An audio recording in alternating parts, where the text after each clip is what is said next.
महाभारत के श्राप। ऋषि मुनिया देवी देवता के काल में जितने श्राप दिए उनके पीछे कोई ना कोई कारण था। महाभारत के कुछ ऐसे श्राप हैं जिनका प्रभाव आज भी है। हिंदू धर्म ग्रंथ में अनेक श्रापों का वर्णन है तथा हर श्राप में कोई ना कोई कारण छुपा था। कुछ श्राप में संसार की भलाई थी तो कुछ श्राप के पीछे उनके छिपी हुई कथा की महत्वपूर्ण भूमिका थी। महाभारत में रस्य वरदान और श्राप का एक लेखा जोखा है। महाभारत में वैसे तो सैकड़ों श्राप मिल जाएंगे, लेकिन कुछ श्राप ऐसे हैं जो बहुत चर्चित हैं। पहला, युधिष्ठिर ने दिया था स्त्रियों को श्राप। महाभारत का युद्ध समाप्त हुआ तो माता कुंती ने पांडवों के पास जाकर उन्हें रहस्य बताया कि कर्ण उनका भाई था। सभी पांडव इस बात को सुनकर दुखी हुए। युधिष्ठिर ने कर्ण का अंतिम संस्कार किया तथा शोकाकुल होकर माता कुंती के समीप गए। वो उसी क्षण उन्होंने माता समस्त स्त्री जाति को यह श्राप दे डाला कि आज से कोई भी स्त्री किसी भी प्रकार की गोपनीय बात का रहस्य नहीं छुपा पाएगी।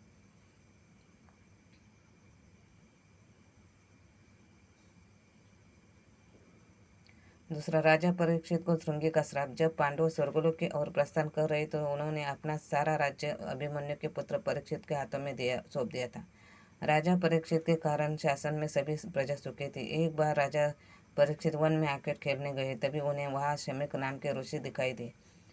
वे अपनी तपस्या में लीन थे तथा उन्होंने मौन व्रत धारण कर रखा था। जब राजा ने उनसे कई बार बोलने का प्रयास किया भी वो मौन थे, तो क्रोध में आकर उन्होंने ऋषि के गले में एक मरा हुआ सांप डाल दिया। जब वह यह बात ऋषि शमीक के पुत्रों को पता चली तो उन्होंने राजा परीक्षित को श्राप दिया कि आज से 7 दिन बाद राजा परीक्षित की मृत्यु तक्षक नाग के डसने से ही हो जाएगी।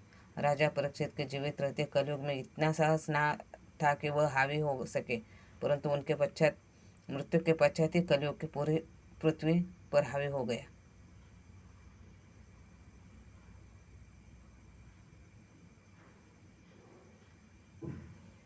श्री कृष्ण का अश्वत्थामा को श्राप। महाभारत युद्ध के अंतिम समय में जब अश्वत्थामा ने धोखे से पांडव पुत्रों को वध किया था, तब पांडवों ने भगवान श्री कृष्ण के साथ अश्वत्थामा का पीछा करते हुए महर्षि वेद व्यास के आश्रम तक पहुंच गए थे। तब अश्वत्थामा ने पांडवों पर ब्रह्मास्त्र का वार किया। वे ये देख अर्जुन ने से भी अपना ब्रह्मास्त्र छोड़ा। महर्षि व्यास ने दोनों अस्त्रों को टकराने से रोक लिया और अश्वत्थामा और अर्जुन से अपने अपने ब्रह्मास्त्र वापस लेने को कहा। तब अर्जुन ने अपना ब्रह्मास्त्र वापस ले लिया, लेकिन अश्वत्थामा यह विद्या नहीं जानता था, इसलिए उसने अपने ब्रह्मास्त्र की दिशा बदलकर अभिमन्यु की पत्नी उत्तरा के गर्भ की ओर कर दी। यह देख भगवान श्री कृष्ण ने अश्वत्थामा को श्राप दिया कि तुम 3000 वर्ष तक इसी पृथ्वी पर भटकते रहोगे और तुम्हारे शरीर से पीप और लहू की गंध निकलेगी, इसलिए तुम मनुष्य के बीच नहीं रह सकोगे।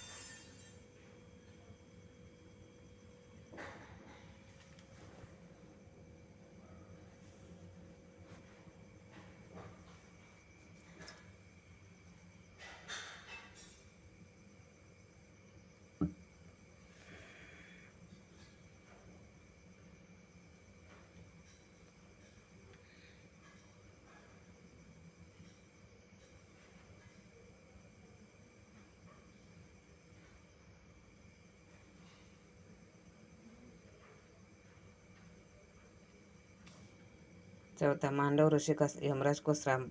महाभारत में मांडव ऋषि का वर्णन आता है। एक बार राजा ने भूलवश न्याय करने में चूक गए और अपने सैनिकों को ऋषि मांडव्य को शूली में चढ़ाने का श्राप दिया गया, परंतु जब बहुत लंबे समय तक शूली में लटकते हुए पर ऋषि के प्राण नहीं गए तो राजा को अपनी भूल का एहसास हुआ।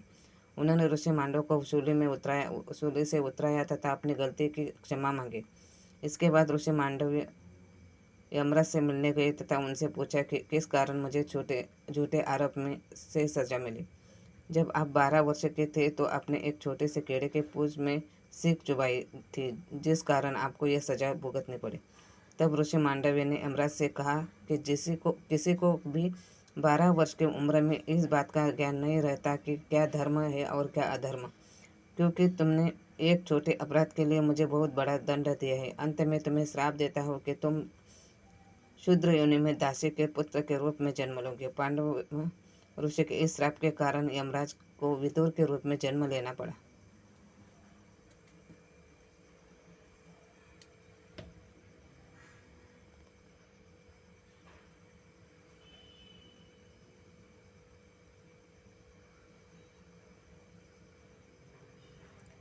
पाँच, उर्वशी का अर्जुन को श्राप। महाभारत काल में एक बार अर्जुन दिव्यास्त्र पाने के लिए स्वर्गलोक गए। वहां उर्वशी नाम की एक अप्सरा उन पर आकर्षित हो गई। जब उर्वशी ने यह बात अर्जुन को बताई तो उन्होंने उर्वशी को अपनी माता के समान बताया। इस बात पर उर्वशी क्रोधित हो गई तथा उन्होंने अर्जुन से कहा कि आखिर तुम क्यों नपुंसक की तरह बात कर रहे हो।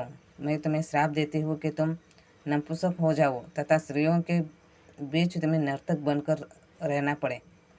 जब यह बात अर्जुन ने देवराज इंद्र को बताई तो इंद्र ने अर्जुन को समझाते हुए कहा कि तुम्हें घबराने की कोई ज़रूरत नहीं है। यह श्राप तुम्हारे वनवास के समय वरदान के रूप में काम करेगा और अज्ञातवास के समय तुम नर्तिका के वेश में कौरवों के नज़रों से बचे रहोगे।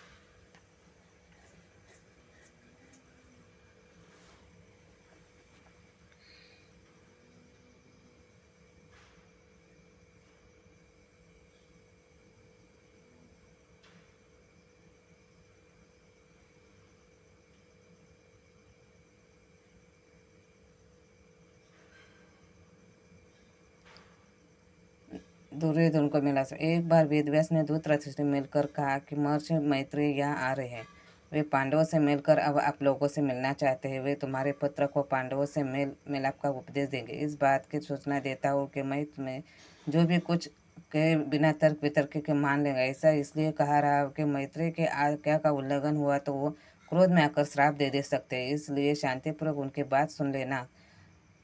अमल करना या नहीं करना तुम्हारे ऊपर निर्भर। इतना कहकर वेदव्यास चले गए। धृतराष्ट्र महर्षि मैत्रेय आते ही अपने पुत्रों सहित उनकी सेवा में सत्कार करने लगे। विश्राम के बाद धृतराष्ट्र ने बड़ी विनय के साथ पूछा, भगवान आपकी यह यात्रा कैसी रही? पांडव पुत्र कुशल तो है ना? तब मैत्रेय ने कहा कि राजन, तीर्थ संयम व काम्यक वन में युधिष्ठिर से मेरी भेंट हो गई। वे आजकल तक वन में रहते हैं। उनके दर्शन के लिए वह बहुत ऋषि मुनि आते हैं। मैंने वही भी सुना है कि तुम्हारे पुत्रों के पांडव के जुए में धोखे से हराकर वन में भेज दिया। वहां से तुम्हारे पास आया हूँ। उन्होंने दुष्ट कहकर पीछे मुड़ते हुए दुर्योधन से कहा कि तुम जानते हो तुम्हारे बारे में शक्तिशाली है। तुम कितने गुस्से में ऐसा अनर्थ मत को महर्षि मत के बाद दुर्योधन को क्रोध आ गया और व्यंग्यपूर्ण मुस्कुराते हुए उन्होंने अपनी जांग पर पटका दी। तिरस्कार का इसलिए वो ऋषि कह गए कि मेरी बात शांतिपूर्वक नहीं सुन सकता। जा उदंडी, जिस जंगा पर तू ताल ठोक रहा है उस जंगा को भीम अपनी गदा से तोड़ देगा। बाद में कौरव और पांडवों का घोर युद्ध हुआ और भीम ने दुर्योधन के जंगा पर वार कर अंत में उसकी जांग उखाड़ फेंकी।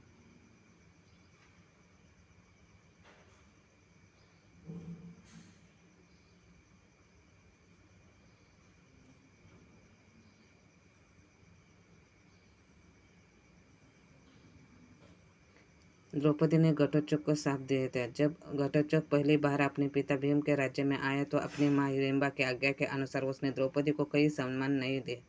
द्रौपदी को अपमान महसूस हुआ और उसे बहुत गुस्सा आया।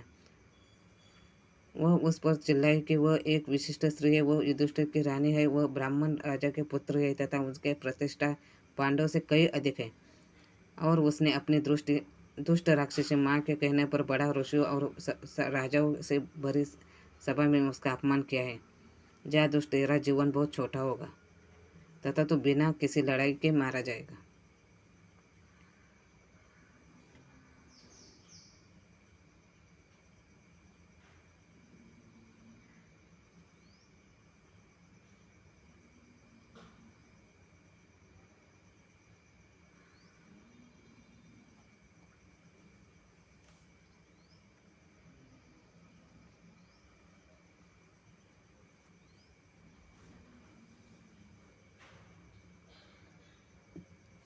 राजा परीक्षित को श्राप। एक बार राजा परीक्षित आखिर हेतु खेलने गए थे। पीछे दौड़ने कारण प्यास में व्याकुल हो गए तथा जलाशय खोज में इधर उधर घूमते हुए शमीक ऋषि के आश्रम में पहुंच गए। वहां शमीक ऋषि नेत्र बंद किए उस लेन में बैठे थे। राजा परीक्षित ने उनसे जल मांगा, किंतु ध्यानमग्न होने के कारण शमीक ऋषि ने कुछ भी उत्तर नहीं दिया।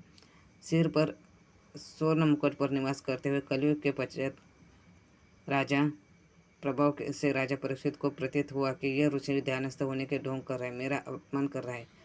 उन्हें ऋषि पर बहुत क्रोध आया। उन्होंने अपने अपमान का बदला लेने के उद्देश्य में पास ही पड़े हुए एक मृत सर्प को अपने धनुष की नोक से उठाकर ऋषि के गले में डाल दिया और अपने नगर वापस गए। शमीक ऋषि का जब ध्यान साधना में जागृत हुआ तो उन्होंने अपने गले में पड़े हुए सर्प को देखा। उन्हें ज्ञात नहीं हुआ तो पाया कि उसके साथ राजा ने क्या किया है। उस दौरान शमीक ऋषि के पुत्र ऋषि आए और उन्होंने जाना कि उनके पिता के अपमान करके बहुत क्रोध हुए। उन्होंने सोचा कि यदि राजा जीवित रहेगा तो इसी प्रकार ऋषियों का अपमान करता रहेगा। इस प्रकार विचार करके उस ऋषि ने तुरंत ही कमल में अपनी अंजलि में भरकर लेकर तब उसे मंत्रों में अभिमित करते राजा परीक्षित को यह श्राप दे दिया कि तुम आज से। शमीक ऋषि ने अपने पुत्र से कहा कि तुमने यह अच्छा नहीं किया है। वह राजा एक प्रजा रक्षक है, इतना बड़ा अपराध तो नहीं किया, इतना बड़ा श्राप दिया। शमीक को बहुत पश्चाताप हुआ। उल्लेखनीय बात, पुत्र ने मृत शिशु को जन्म दिया, किंतु भगवान श्री कृष्ण ने